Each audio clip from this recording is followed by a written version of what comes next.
the Money Flow Index Levels Indicator, which is offered for various platforms on the TradingFinder website. From this section, you can download the indicator file for MetaTrader 4 and MetaTrader 5 platforms and run it on the year chart. Additionally, traders can read this page to understand how the indicator works and functions.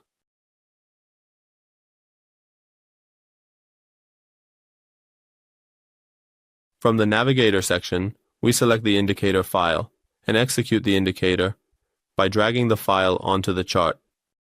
Before running the indicator on the chart, I change the line colors from the Input section. And after that, I run the indicator.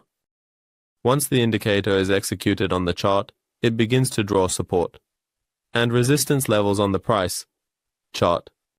The Money Flow Index Levels Indicator displays price reaction levels by drawing a central level, 3 levels above the central level, and 3 levels below the central level.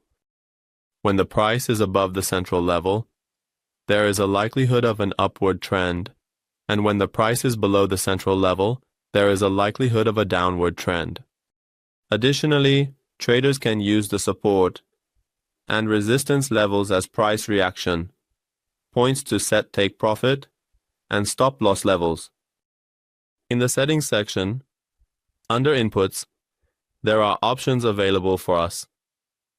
In the first part, we can set the coefficient for a level 1, level or the closest level to the central level. In the next section, we can set the coefficient for level 2, and in the following section, we can set the coefficient for level 3, which is the farthest level from the central level.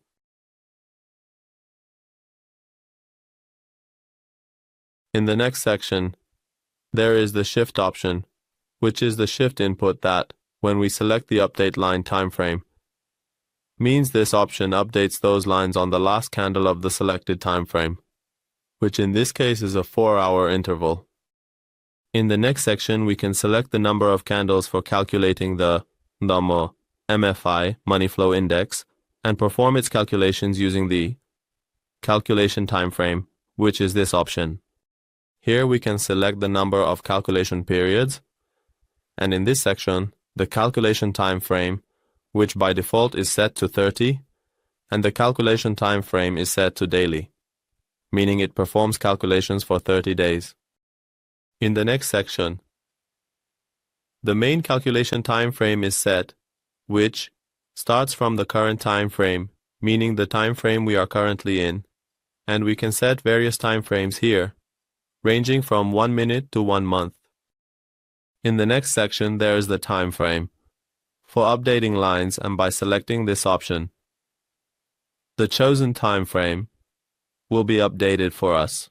By default, a 4-hour interval is set here, which updates and displays the time frames for us every 4 hours. In the next section, we can change the color of the central level to our desired color. We can choose the color of the support and resistance levels to our desired color. And in the next section, we can set the display period of the lines based on the main time frame, which is set to 20 here. For example, here our time frame is daily and it displays the time frames on the chart for us for a duration of 20 days. And in the last section, we can also set the calculation period for the MFI. Well friends, we have reached the end, of the tutorial for this indicator. I would be happy if you share your comments and suggestions with us in the comments section.